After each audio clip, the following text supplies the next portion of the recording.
Selamat siang, perkenalkan nama saya Masya Magdalena Dumgair, mahasiswa 1 Keperawatan, Stikes Geraha Edukasi Makassar. Di sini saya akan menjelaskan materi mengenai Lembaga Pemberantasan Korupsi di Singapura dan Cina. Yang pertama di Singapura. Gambaran umum Singapura. Singapura adalah sebuah negara, kota dengan luas wilayah 239 mil persegi. Singapura terletak di wilayah Asia Tenggara, tepatnya di penghujung Semenanjung Malaysia, berbatasan dengan Johor Malaysia dan Kepulauan Riau Indonesia.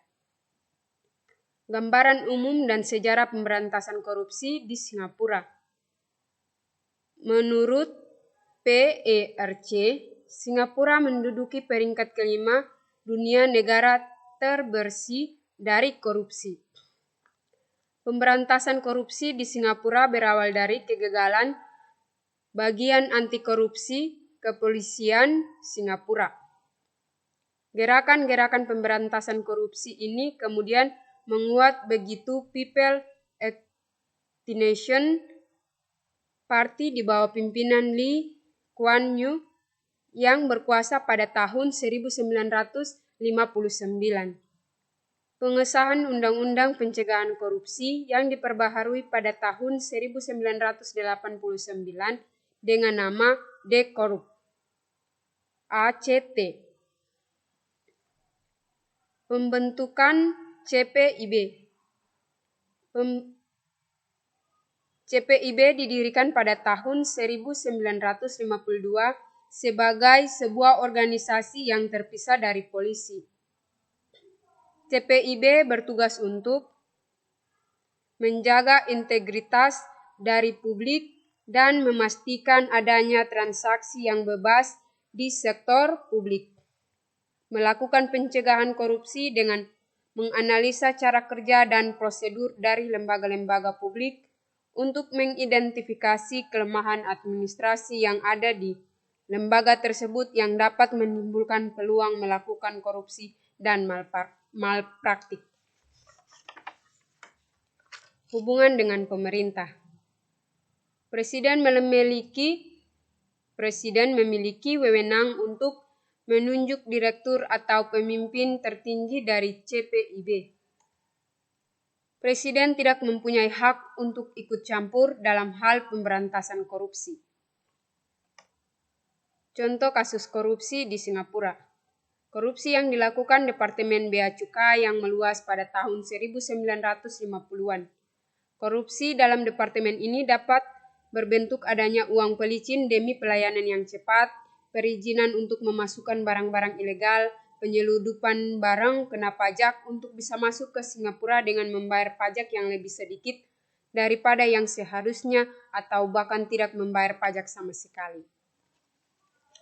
Tindak korupsi ini hanya dilakukan oleh pejabat tinggi, tapi juga pejabat tingkat menengah dan tingkat rendah. Kerugian yang diakibatkan oleh korupsi ini mencapai jutaan dolar Singapura.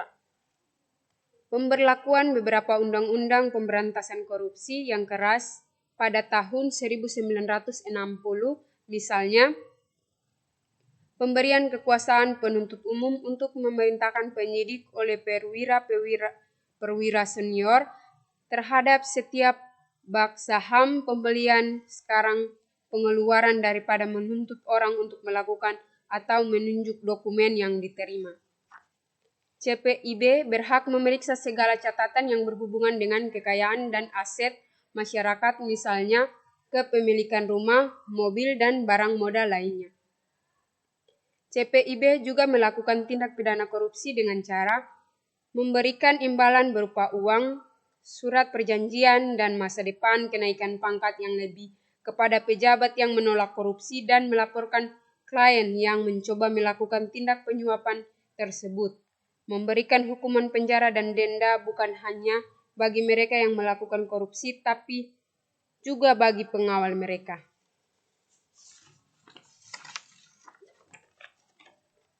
Mencari informasi dari masyarakat dengan cara mengadakan pendapat dengan masyarakat.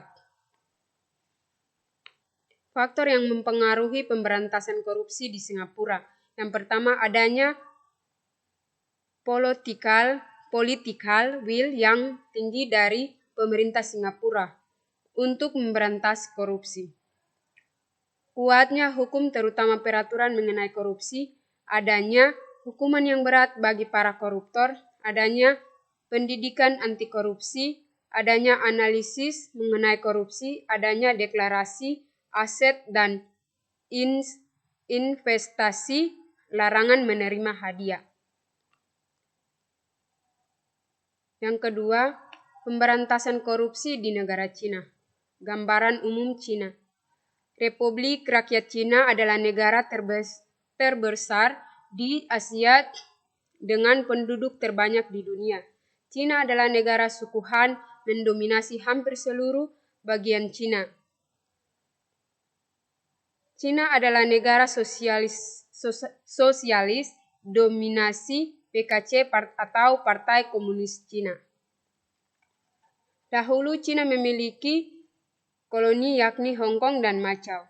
Dalam hal perekonomian, Cina harus berkembang 6% sekarang. GNP nasional Cina adalah 1.079.859 juta, sedangkan penduduk sekitar 780 per kapita. Inflasi sekitar 0,3% sejak tahun 2000, di mana penduduk yang bekerja sebesar 7.057.424 dengan tingkat pengangguran sebesar 3,15%, terutama perempuan, dan utang luar negeri sebesar 1.054.223 juta. Cina merupakan salah satu dari 10 eksportir global utama.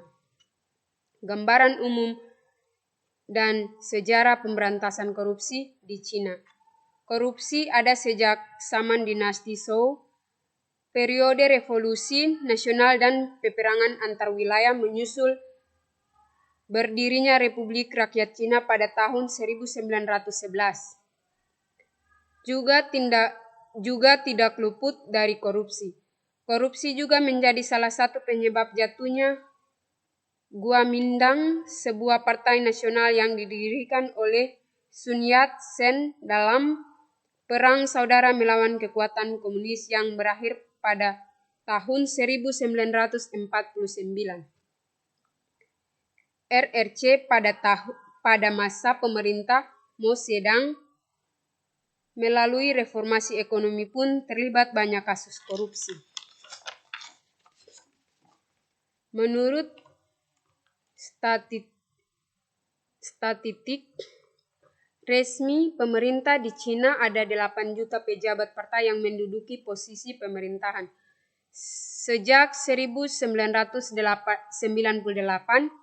kerugian negara akibat KKN mencapai 13% sampai 16,8% daripada GDP Cina. Mengendalikan pemerintah dengan korupsi sudah menjadi ciri khas PKC. Ciri khas korupsi PKC yakni melakukan secara korup grup departemen marketing, triad, family clan, dan emigrasi. Mau melakukan gebrakan untuk membersihkan Cina dari korupsi melalui kampanye-kampanye untuk membasmi kelas kapitalis dan menciptakan masyarakat komunis yang menjadi cita-citanya, namun menyebabkan perpecahan antara Mao Zedong dan Deng.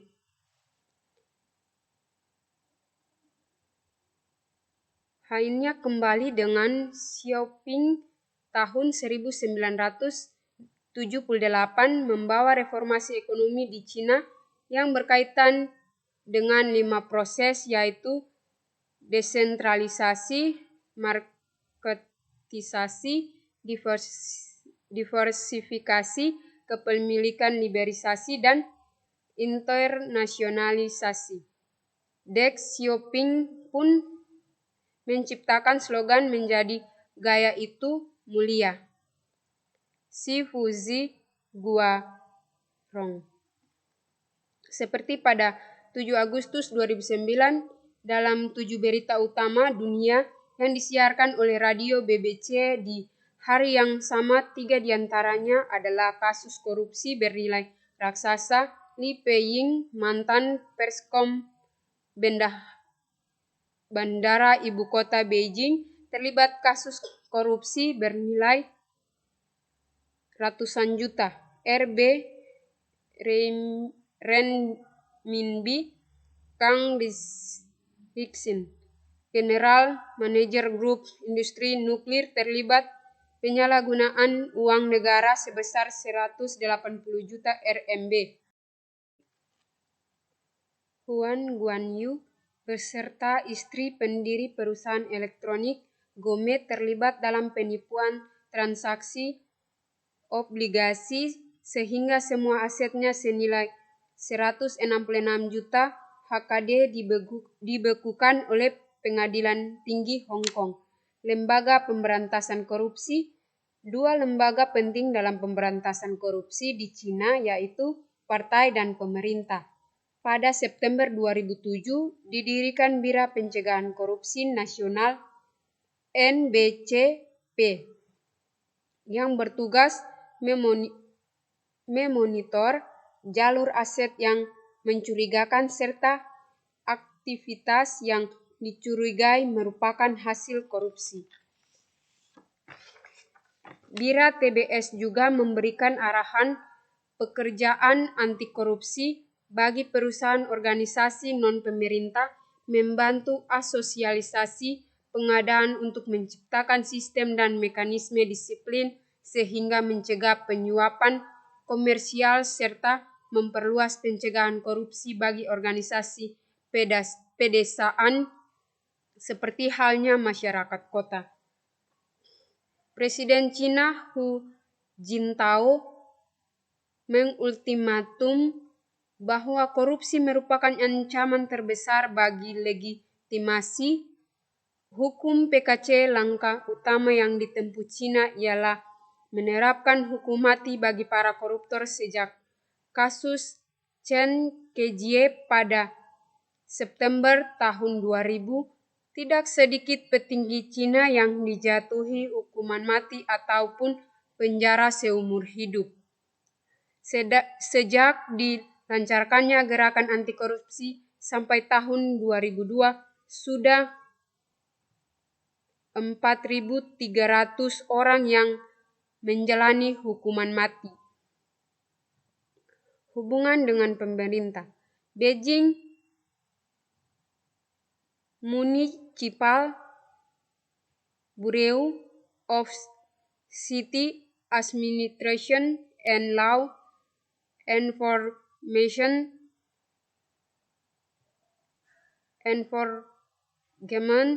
berencana untuk membuka standar diskresi kerja dari administrasi Departemen Kota untuk menutupi semua klausa hukuman untuk membuat penegak hukum menjadi semakin meluas dan mencegah terjadinya fenomena adanya perbedaan hukum untuk kasus yang sama. Faktor yang mempengaruhi korupsi di Cina.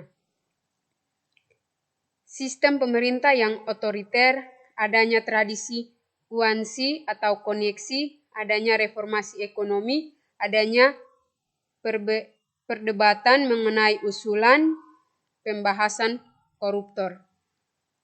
Sekian dari saya. Lebih dan kurangnya mohon dimaafkan. Jika ada salah kata mohon dimaafkan. Assalamualaikum, selamat siang.